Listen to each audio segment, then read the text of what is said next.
प्राध्यापक डॉक्टर सविता कीर्ते, हिंदी विषयाची प्राध्यापिका आहे आणि आज या यूट्यूब चॅनलच्या माध्यमातून मी आपल्या सर्वांचं स्वागत करते। आजच्या एका वेगळ्या विषयावर आज आपल्यासमोर नवा विषय घेऊन उपस्थित झालेली आहे। खरं तर ज्या समाजामध्ये आपण राहतो, ज्या समाजाचं काहीतरी देणं आपण लागतो, अशा समाजातील एका वेगळ्या विषयावर आपल्याला मी आज या माध्यमातून घेऊन जाणार आहे। खरं तर आपल्या भारत देशाला 1947 रोजी स्वातंत्र्य मिळालं आणि 26 जानेवारी 1949 रोजी बाबासाहेबांनी आपल्याला भारतीय संविधान दिलं। खरं तर प्राचीन काळापासूनच आजपर्यंत एक आपल्या स्वतःच्या अस्तित्वाचा शोध घेण्यासाठी एक वर्ग आजही आपल्याला असं म्हणता येईल की तो आपल्या अस्तित्वाचा शोध घेण्यासाठी तळमळत आहे आणि या पूर्ण दुनियेसमोर एक वेगळ्या स्वरूपात संघर्ष करण्यासाठी तयार आहे। मग तो आपला अधिकार मागतो, आपला हक्क मागतो किंवा समानतेची भावना जी आहे ती मागण्याचा प्रयत्न करत आहे आणि अशा एका वर्गाशी काहीतरी जाणून घ्यावं किंवा काहीतरी त्यांच्याशी हितगुज साधावं या दृष्टिकोनातूनही मी आपल्यासमोर उभी राहिलेली आहे।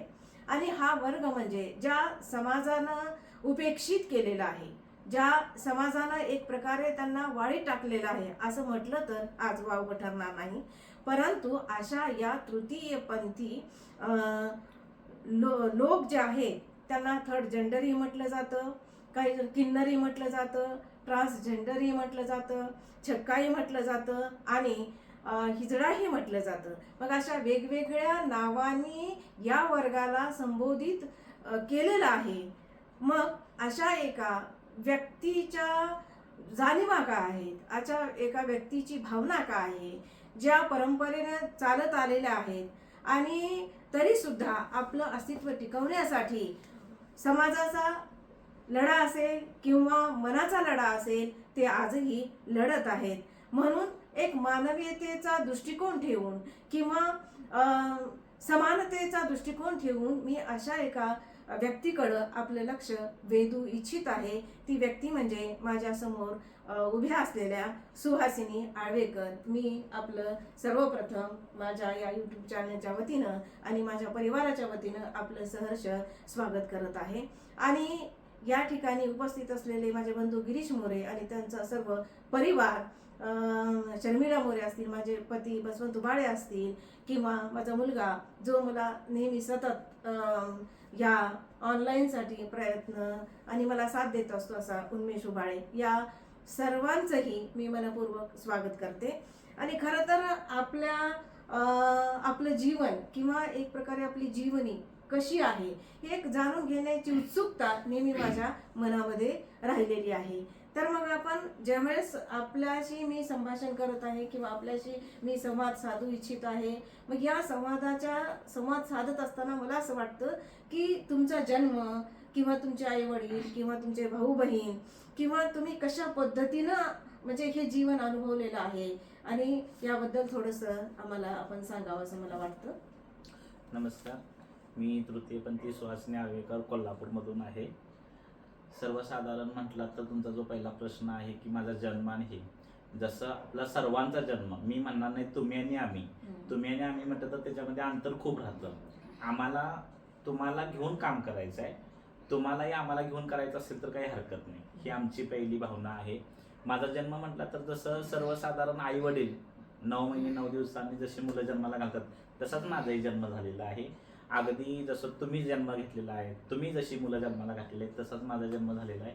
हा जो झालेला बदल आहे हा नैसर्गिक झालेला बदल, हा वयात येतानाचा बदल आहे। सर्वसाधारण जशी मुलं नॉर्मली असतात तसंच आमचाही जन्म झाला, तसंच आम्ही खेळलो बागडलो। फक्त ज्यावेळेला आपल्याला कळतं त्या कळत असतानाचं मग आपलं आयुष्य की बाबा जरा आपण काहीतरी वेगळ्या वळणावरती चाललेलो आहे, आपलं काहीतरी वागणं बोलणं आवड खेळणं ह्या ज्या गोष्टी आहेत ह्या इतर मुलांच्या पेक्षा मुलींसारख्या आहेत। की ज्यावेळेला आपल्याला कळतं त्यावेळेला आपल्याला कळतं की बाबा आपण काहीतरी वेगळ्या वळणावरती जात आहे. असा हा जन्माचा प्रवास थोडक्यात तिथपर्यंत.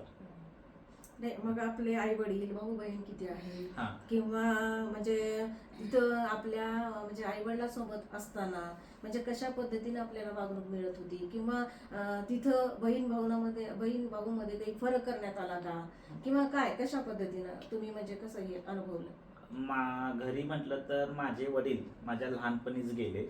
मग माझ्या घरी मी आणि आई आम्ही दोघंच. मग समाजात काय, मग ज्यावेळेला आपलं चालणं बदलतं, बोलणं बदलतं, त्यावेळेला मग समाजातून जसं तुम्ही पहिल्यांदा उल्लेख केला की अशा समुदायाला छक्का म्हटलं जातं, हिजडा म्हटलं जातं. तर मग त्यावेळेला काही समाजातून बोलणारे लोक असतातच की हा हिजड्यांसारखा वागतोय, हा छक्का आहे, हा मामू आहे, हा देवदासीसारखा आहे, ह्याची आवड वेगळी आहे, असं समाजांचं जे टोमणं असतं समाजातील लोकांचं, ते मनावर बिंबून ते मूल त्या ह्याच्यातच व्हावत जातं की हे आपल्याला टोचून बोलतात आहे. त्या गोष्टी मनावर येऊन त्याच गोष्टी आपण त्या फॉलो करत जातो पुढे. मग जसं इतर बहीण भावांना म्हणजे शाळेत घातलं गेलं तसं मग तुम्हीही म्हणजे 10वी पर्यंतचा शिक्षणाचा प्रवास त्यांच्या सोबत केलेला आहे. मग कॉलेजचं शिक्षण कशा पद्धतीने घेतलं, मग शाळेत असताना कशा पद्धतीनं म्हणजे वर्गमित्र असतील, वर्गमैत्रिणी असेल, मग तुमच्याकडे बघण्याचा कशा म्हणजे दृष्टिकोन काय होता, हे कधी जाणवलं तुम्हाला? ज्या वेळेला 7वी पर्यंत तरी नॉर्मल मुलांच्या सारखंच होते मी. 7वी नंतर जे काय आपलं इंटरनल हे व्हायला लागलं, बदल व्हायला लागलं, त्याच्यानंतर आपली मानसिकता असेल तर ह्या सगळ्या गोष्टींच्या वेळेला मग वर्गातील मुलं चिडवायचे. मग त्यानंतर तसंच कसं बसं आपलं शाळा पूर्ण झाली. शाळा पूर्ण झाल्यानंतर कॉलेजला, तर कॉलेजमध्ये पण काय माझं मन रमलं नाही, कारण तिथं पण बऱ्यापैकी अशा गोष्टी मुलांच्याकडून मुलींच्याकडून, तो मुलींसारखाच आहे, तो मुलींसारखाच वागतोय असं म्हणत असल्यामुळे मी कॉलेजमध्येच सोडलं. नाही, खरं तर म्हणजे खूप मला आज म्हणजे वेगळ्या पद्धतीनं माझं मलाच कौतुक वाटते, कारण आपल्या सारख्यांचा सहवास आज मला लाभतोय. आणि जेव्हा मी तुम्हाला आज पार्किंगमध्ये पाहिलं तेव्हाच मी आपल्याशी प्रभावित झाले आणि असं वाटलं की नाही म्हणजे कुठंतरी माणूस माणसाशी जोडला गेला पाहिजे. शरीरानं म्हणण्यापेक्षा मनानं जोडणं गरजेचं आहे आणि ती फिलिंग आणि ती भावना म्हणजे माझ्यामध्ये सुद्धा निर्माण झाली. पण जेव्हा शिक्षणापासून किंवा आज तुम्ही महानगरपालिकेमध्ये तिथं म्हणजे पार्किंगच्या त्या क्षेत्रामध्ये काम करताय, मग तिथपर्यंतचा प्रवास आणि तिथं जाण्यासाठी म्हणजे गॉडफादर कुणी किंवा म्हणजे कसं पोहोचणार तिथपर्यंत? आता आमच्या सर्वप्रथम असते ते गुरुचेला परंपरा असते. गुरुचेला म्हणजे गुरुशिष्य परंपरा असते. तर ज्यावेळेला आपण अशा प्रकारे वागत असतो त्यावेळेला आपण काय करतो की आपल्या समुदायाच्या जवळ जाण्याचा प्रयत्न करत असतो. जसं की आता माझा देवदासी जोगती समाज, कोल्हापूरमध्ये देवदासी जोगती समाज असं जे असतं, तर आपण त्या गुरूंशी जवळीक साधतो, आपला समुदाय शोधत असतो. आणि ज्यावेळेला आपण एका समुदायामध्ये येत असतो त्यावेळेला आपण आपल्या घरचे सगळे आचार विचार जे असतात ते बाजूला जातात आणि ज्यावेळेला आपण त्या समुदायाशी निगडीत होतो त्यावेळेला त्या समुदायाचे आचार विचार, त्यांचे काही नियम असतात ते फॉलो करावे लागतात. आणि त्या गोष्टींमुळे आपण मग मंदिराची कामं असतील किंवा आपलं देवीचे जागरण गोंधळाचे कार्यक्रम असतील तर अशा पद्धतीने ते करत असतो. मग देवीच्या जागरण गोंधळाचे कार्यक्रम काही रोज नसतात, ते वर्षातून असतात किंवा महिन्यातून असतात, 6 महिन्यातून असतात. जसं कुटुंबाच्या चालीरीती असतील त्याप्रमाणे कोल्हापूरमध्ये ते गोष्टी चालत असतात. मग इतर वेळेला आपलं उत्पन्नाचा स्रोत काय, तर आमच्याकडे बऱ्यापैकी सगळे लोक हे मागायला जातात. तर मग प्रत्येकाचं असं आमचं ठरलेलं असतं की बाबा ह्या वाराला हे इकडे ह्या भागात जाईल, कोणी भाजी मंडईमध्ये जाईल, कोणी मार्केटमध्ये मागायला देईल असं. तर मग मीही त्याच गोष्टींना फॉलो करत, मिळवायचा स्रोत तोच आहे आपला, तर शेवटी मिळवायला बाहेर पडलंच पाहिजे. कोणी काही समाजात म्हटलं तरी ते पाठीमागं टाकलं पाहिजे. मन घट्ट करून आपण आपल्या पोटासाठी स्वतः उभारलं पाहिजे. आणि आता घरी म्हटलं तर माझी आई वयस्कर आहे, तर आईची जबाबदारी, मी कसाही मुलगा असलो, अजून मी मुलगाच आहे, तर मी कसाही जरी असलो तर जबाबदारी आईची ही मीच घ्यायला पाहिजे. तर मग आईसाठी आणि आपल्यासाठी जर आपल्याला मिळवायचं असेल तर शेवटी आपल्याला समाजात कोणी जाऊन काम देणार नाही. आज आम्ही तयार आहे काम करायला. आज एक साधं उदाहरण घ्यायचं म्हटलं तर तुमच्या घरात आता धुण्या भांड्याला बाई येत असेल, आता आमच्या घरी धुणे भांडे आम्हीच करतो, आई करते किंवा मी करते. मग आम्हाला समाजातून मागायला गेल्यानंतर लोक म्हणतात तुम्ही काम का नाही करत, आम्ही करायला तयार आहे, तुम्ही द्या ना. आम्ही म्हणत नाही आम्हाला टेबल आणि खुर्चीच्या वरती बसायला आम्हाला काम द्या, आम्ही तेवढं नाही म्हणत, द्या ना आम्हाला झाडू फरशीचं काम द्या, धुण्या भांड्याचं काम द्या, ते तरी आम्ही करू शकतो ना. तर मग त्यावेळेला माणूस म्हणतो नाही नाही नाही असं कुठं काय आलंय का. मग असं ज्यावेळेला म्हणताय ना, तर मग आमचं असं मत आहे की तुम्ही समाजासाठी काही करू शकत नाही ना, तरी समाजाला नावं नका करू. नाही, मग ज्या वेळेला मी असं हे केलं, मार्ग निवडला की बाबा आता मागायला जायचं आणि आपण आपलं चरितार्थ चालवायचं, त्यावेळेला मग असं म्हणजे डोक्यात आलं की बिंदू चौक पार्किंग जे महानगरपालिकेच्या अंडर KMT विभाग वाहतूक नियंत्रणकडं आहे, आपल्या KMT बस सेवेकडं, तर तिथं आमच्यातलं कोणी मागत नव्हतं पूर्वीपासून. तर मी तिथं जाऊन येणारे जे पर्यटक आहेत त्यांच्याकडं असं भिक्षा मागायचं काम करत होते. मग ते करत करत असताना त्यावेळेला तिथं कोणी ओळखीचे नव्हते. मग ओळखीचे नव्हते तर मग हळूहळू आपलं 4-8 दिवस गेल्यानंतर सगळ्यांशी ओळख होतेच. मग तिथल्या कर्मचाऱ्यांना मदत म्हणून आपण गाड्या लावून घेणं, किंवा आलेल्या पर्यटकांना काही बाथरूमची सोय पाहिजे असेल, किंवा काही मंदिराचा पत्ता सांगायचा असेल, किंवा अजून पर्यटनाविषयी काय असेल तर आपण त्यांना स्वतःहून सांगून काय असेल ते माणुसकीच्या दृष्टीनं आपण त्या गोष्टी आजपर्यंत करत आलो. नाही, अगदी म्हणजे हा प्रवास म्हणजे साधा सोपा नाहीये, खडतर आहे. मान अपमान सगळ्याच सगळं गोष्टी सहन कराव्या लागलेल्या आहेत. तरी पण आपण बोललात की गुरु शिष्य परंपरा. मग गुरु शिष्य परंपरेचा जेव्हा उल्लेख येतो तेव्हा मग तुम्हाला तिकडे जाताना सहजासहजी तुम्हाला सामावून घेतात का, मग तिथेही काही अग्निपरीक्षा द्यावी लागते? नाही, तिथं अग्निपरीक्षेचा असा काही विषय नसतो, पण त्यावेळेला असं फेक लोक पण खूप असतात. मग आता आपल्याकडे फेक लोक म्हटलं तर आपल्याकडे आपल्या गुरूंना माहिती असते की बाबा हे मूल कसं आहे, काय आहे, मग आपल्या घरच्यांची काही त्याला अडचण आहे का, काय आहे, किंवा बाबा ह्याचे काही कुठं वाईट संगत आहे का. तर अशा ह्याच्यातून आपले गुरु लोक काही गोष्टी निदर्शनास येतात, त्या गोष्टीचा विचारपूस करून आपल्या गुरुचेला परंपरा ही पुढे जाते. मग आता तुम्ही म्हणजे समूहाबरोबरच राहता का फक्त आई हो बरोबर वगैरे नाही, राहता? मी माझ्या फॅमिली बरोबर पण असते आणि माझ्या गुरूंच्या बरोबर पण असते, आणि माझा समुदाय पण आहे. कोल्हापूरमध्ये साधारणतः आम्ही 350 ते 400 लोक आहोत. हो का? नाही, पण तिथं गेल्यानंतर तुम्हाला काही दीक्षा वगैरे देतात का? मग ते समजा दीक्षा देत असतील तर मग काय स्वरूप आहे, कशा पद्धतीनं? जसं लहानपणी मुलगा झाला मग गुरुकडे जा, कानकोक वगैरे असं काही असतं, मग त्या पद्धतीनं तिथं तुम्ही ज्यावेळेस गुरुच्या त्या समूहात जाता मग तुमचे विशिष्ट प्रकारचे गुरु असतात, मग ते गुरु तुम्हाला कशा पद्धतीने दीक्षा देतात किंवा दीक्षित करतात का प्रबोधन करतात, म्हणजे काय ते स्वरूप काय आहे? आपल्या देवीचे जे आता आमच्याकडे जोगती समाजाचं आराध्य दैवत म्हटलं तर यल्लामा देवी, रेणुका देवी. तर त्याचं जे असतं तर त्याचे ते दीक्षा म्हटलात तर त्या कसं असतं, ते दीक्षा म्हटलात तर आपलं ते कार्यक्रम, गाणी, ह्या सगळ्या ज्या गोष्टी असतात ह्या गोष्टी सगळ्या शिकवल्या जातात, आणि आपल्याला कार्यक्रम आपण गुरूंच्या बरोबर जाऊन ते कार्यक्रम आपण करत असतो, लोकांचे जागरण गोंधळाचे. हेच असं आपलं गुरुचेला परंपरामध्ये.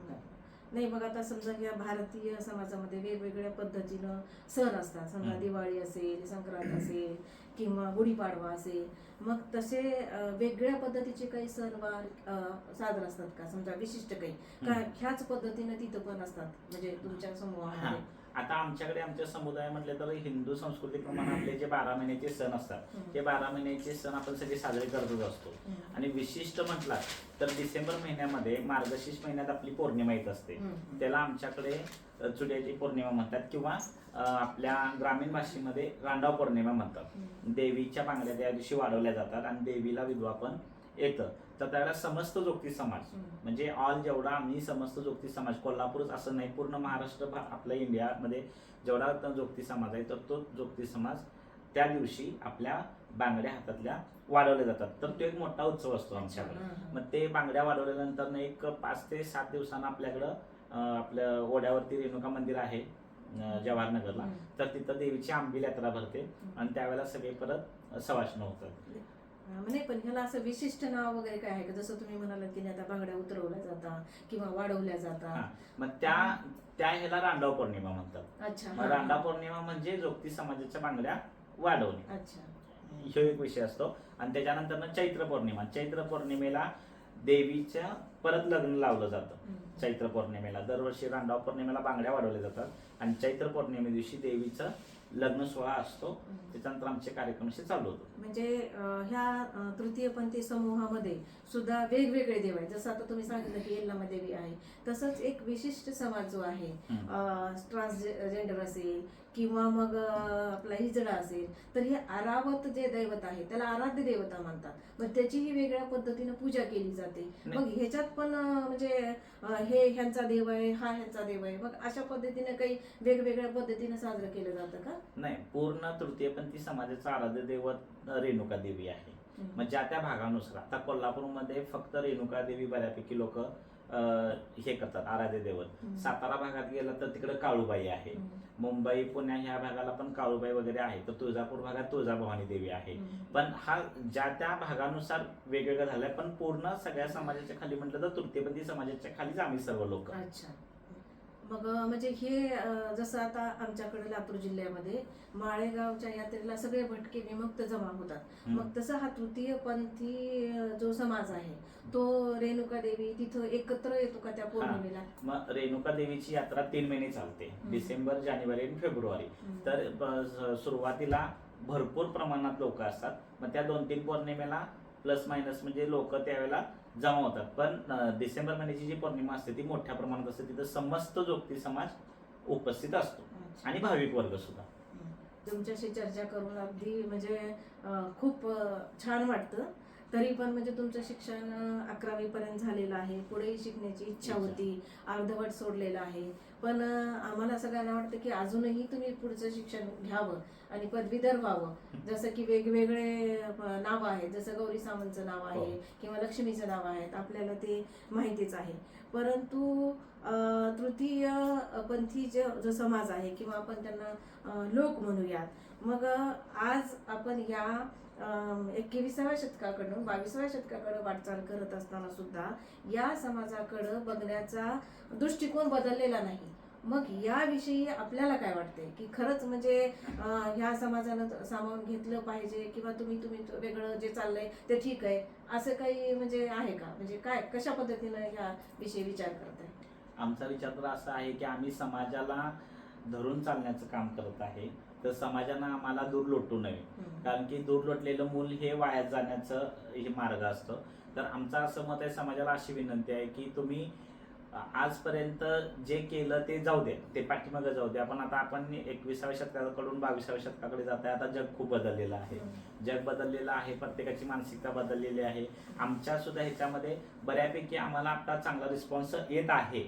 आलाय असं पण म्हणणार नाही, नाही असं पण म्हणणार नाही, अजूनही येत आहे चांगला रिस्पॉन्स. मग काही पॉलिटिकल लोक असतील किंवा काही विविध संस्था असतील, आपल्यासारखे शिक्षक वर्ग असतील किंवा डॉक्टर्स असतील, तर यांच्याकडून आणि समाजातील बरेचसे मान्यवर व्यक्ती आहेत, त्यांच्याकडून आपल्याला चांगला रिस्पॉन्स येत आहे. फक्त तो रिस्पॉन्स तिथपर्यंत न राहता रोजगाराच्या संधी उपलब्ध करणे, जसं तुम्ही म्हटला तसं शिक्षणाच्या सोयी उपलब्ध करणे, शिक्षण शिकत असताना तिथं कोणत्याही प्रकारचे हॅरेसमेंट न होणे, या गोष्टींवरती ज्या त्या विभागानं जर लक्ष दिलं तर आमचा वर्ग नक्कीच शिकण्यासाठी प्रवृत्त होईल आणि अजून पुढे जायला त्याची मदत होईल.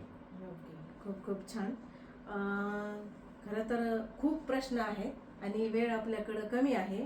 अगदी मोजके प्रश्न आणि त्याच्याविषयी जाणून घ्यायची माझी खूप उत्सुकता आहे. कारण मी हिंदी विषयाची अभ्यासक असल्यामुळं आमच्या हिंदी साहित्यामध्ये वेगवेगळे उपन्यास आहेत. पण लातूरला जेव्हा सौरभ शुक्ला एक हिंदीचे खूप मोठे साहित्यिक आले आणि त्यांची कादंबरी मी वाचली, तिसरी ताली. मग ह्या तालीचं काय वैशिष्ट्य आहे हे त्यांनी त्यांच्या लिहित असताना त्यामध्ये सांगितलेलं आहे. पण विशिष्ट आवाज असतो त्या टाळीचा, सहजासहजी होत नसतो. मग ह्या टाळीबद्दल म्हणजे काय सांगाल की म्हणजे कसं व्यक्त व्हाल याच्याबद्दल? आता टाळी म्हटलं तर बऱ्यापैकी लोकांच्या मनात आहे की बाबा हे लोक टाळी वाजवतात आणि पैसे मागतात. हे लोक काहीतरी म्हणजे वाईट घटना झाली तर टाळी वाजवतात, अशा बऱ्यापैकी लोकांचा तो गैरसमज आहे. पण विषय कसा आहे की चांगल्या आणि वाईट दोन्ही कामासाठी सुद्धा आपण ते वाजवलेल्याचं हे आहे. तर त्याचा तुम्ही काय अर्थ काढाल त्याच्यावरती ते सगळी गोष्ट अवलंबून असते.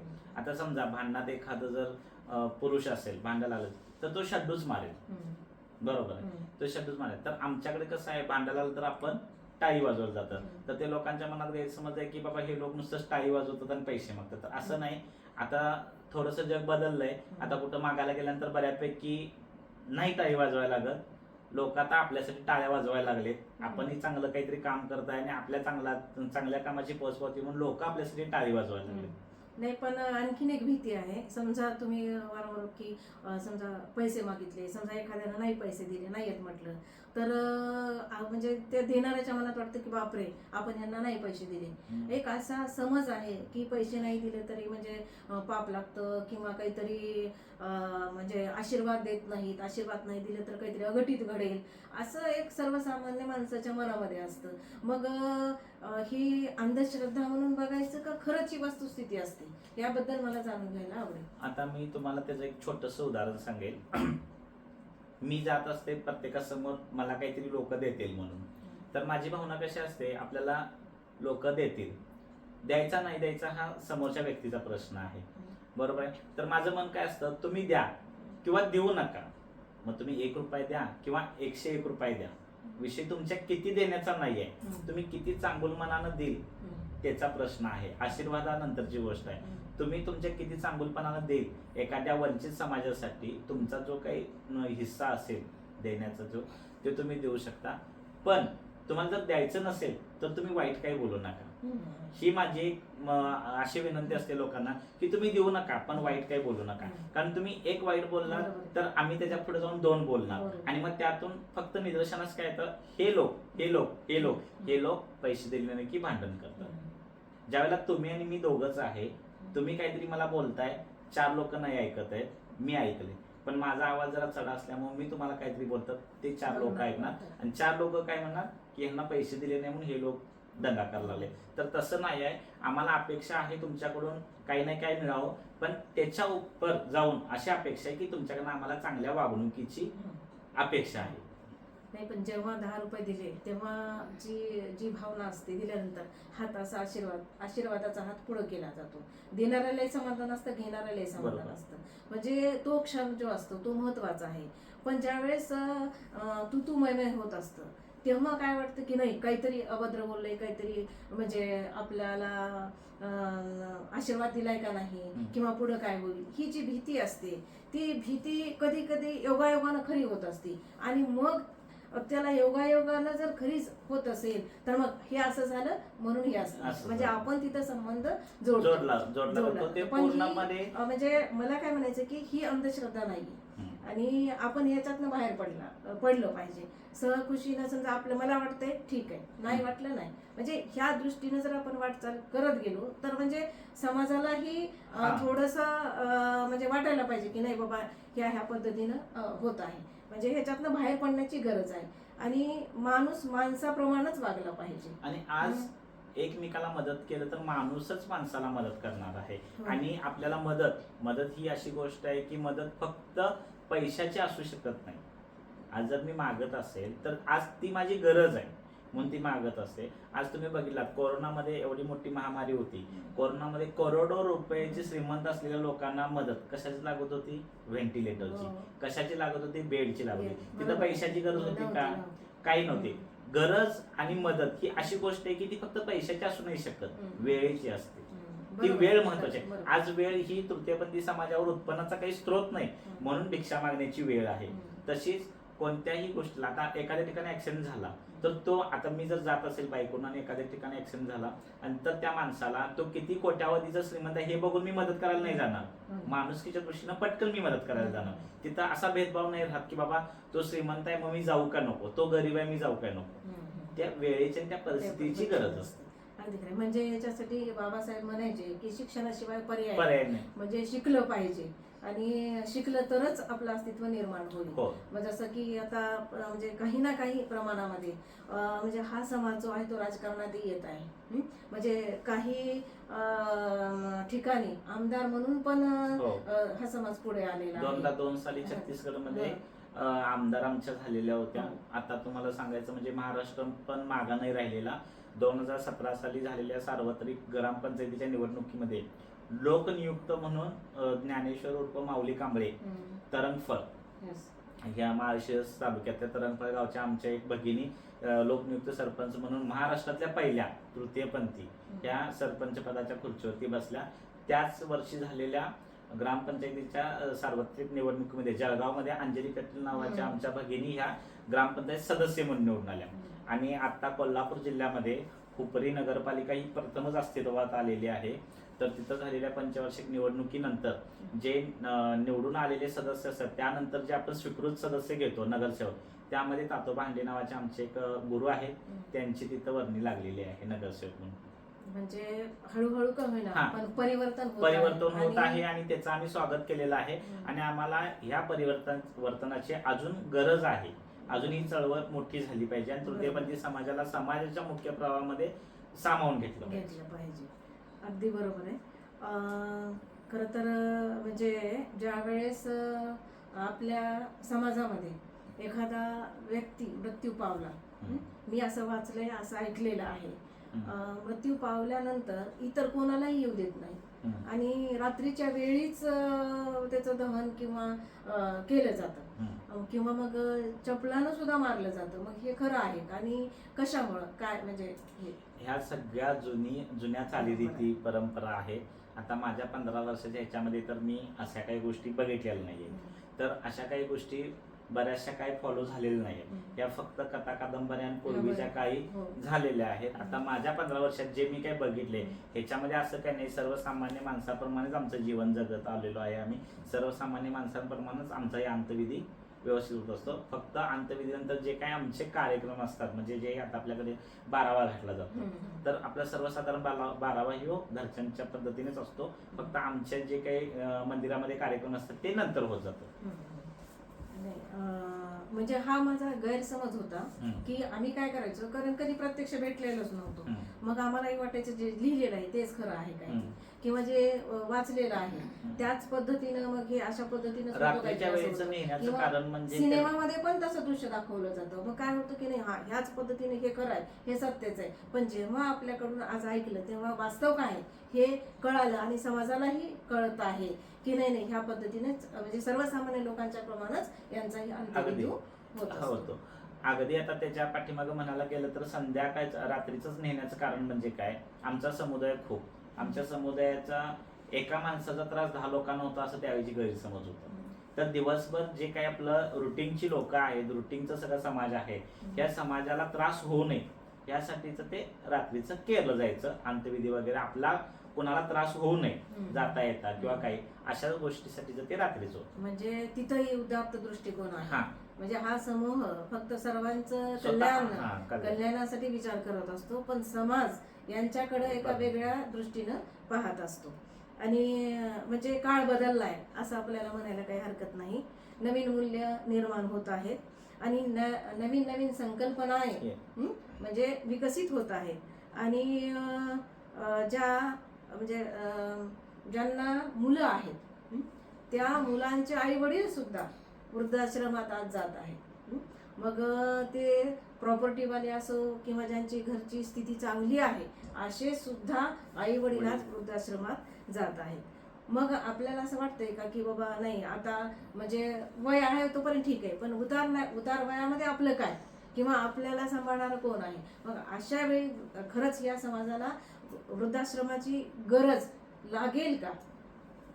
आजपर्यंत तरी आपल्याकडे जसं मुलं आई वडिलाला वृद्धाश्रमामध्ये ठेवतात तसं आमच्याकडे गुरु शिष्य परंपरामध्ये आमच्या गुरुची मुलं आम्हीच असतो.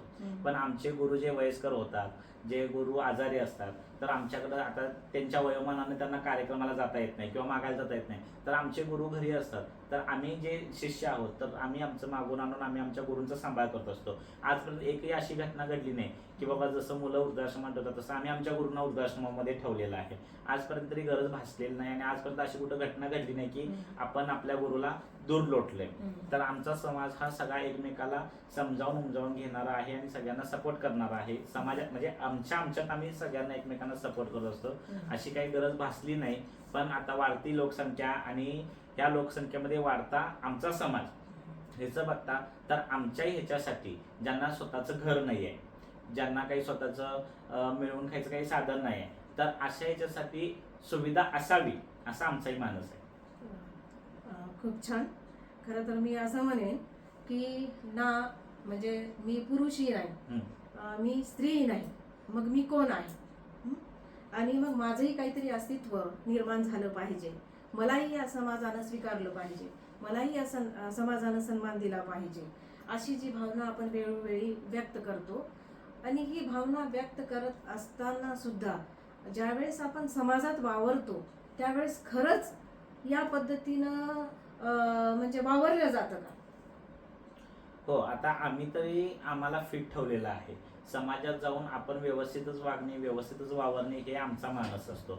फक्त असं तुम्हाला जसं मगाशी मी म्हटलं तसं अपवादात्मक गोष्टी घडतात की ते समाजातून आम्हाला निगेटिव्हिटी येते आणि त्यातून जे काही भांडण होणं किंवा ह्या काही गोष्टी होणं ह्या नॉर्मली होत जातात. पण आम्ही आमचं मार्ग हा व्यवस्थितच निवडलेला असतो. खरं तर मला आपल्याला पुढील आयुष्यासाठी सुद्धा खूप खूप शुभेच्छा द्याव्या वाटतात. आणि माझा एक अनुभव सांगते की मी जेव्हा लहान होते आणि लहान असताना म्हणजे हा तृतीयपंथी समाज जेव्हा समोरून 2-4 जण यायचे त्यावेळेस मला अक्षरशः भीती वाटायची. मग आई म्हणायची की नाही म्हणजे घाबरू नको, काही नाही.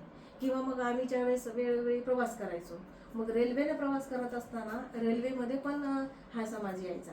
मग हे येत असताना टाळी वाजली की मी माझ्या मिस्टरांना म्हणायची की अरे ते लोक आले बघा. मग आज ज्यावेळेस आपल्या समवेत बसते त्यावेळेस म्हणजे मनातनं भीती गेलेली आहे, काहीही नाही.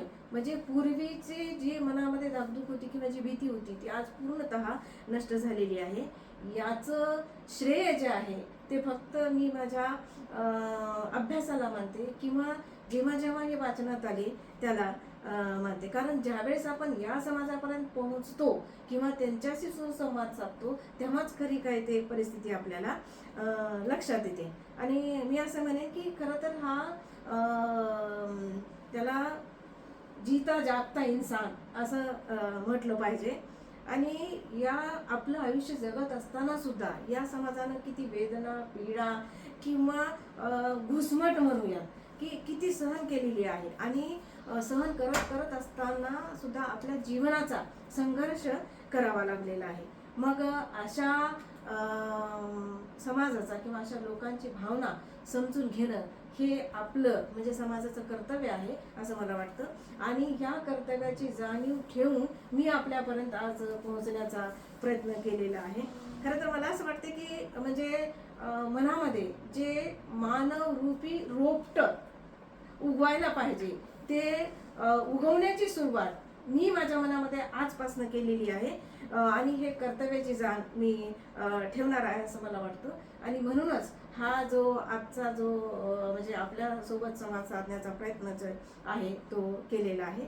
आणि ज्यावेळेस मी आपल्याला पहिल्यांदा भेटले त्यावेळेस म्हणजे कसलाही आढावेढा न घेता, कसलीही ओळख नसताना किंवा मला कुठं जायचंय, कोणी बोलवलंय, कशासाठी बोलवलंय हे कुठलेही प्रश्न मनात न आणता आपण आमच्यासाठी अमूल्य असा वेळ दिला आणि विचारल्याबरोबर तुरंत होकार दिला. याबद्दल मी आपले मनस्वी आभार व्यक्त करते. आणि पुन्हा पुन्हा म्हणजे धन्यवाद शब्दात मांडून आपली उंची मी कमी करू इच्छित नाही, तर ती अजून वाढावी यासाठी मी माझ्या आयुष्यामध्ये अजून प्रयत्न करणारच आहे. मी आपल्या ह्याच्यासाठी एक छानशा ओळी लिहिलेल्या आहेत, तेवढ्या ऐकून आपण या म्हणजे आजचा जो आपला संवाद आहे हा संवाद या ठिकाणी थांबूया.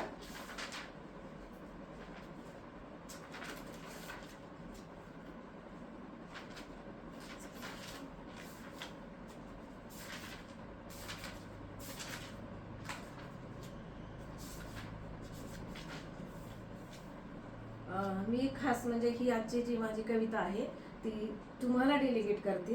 तुमच्यासारख्या सर्व मानव जातीला मी डेलिगेट करते. कवितेचं नाव आहे नावे अनेक भावना एक. मी छक्का, मी ट्रान्सजेंडर, हिजडा तृतीयपंथी, पण नावे अनेक भावना एक.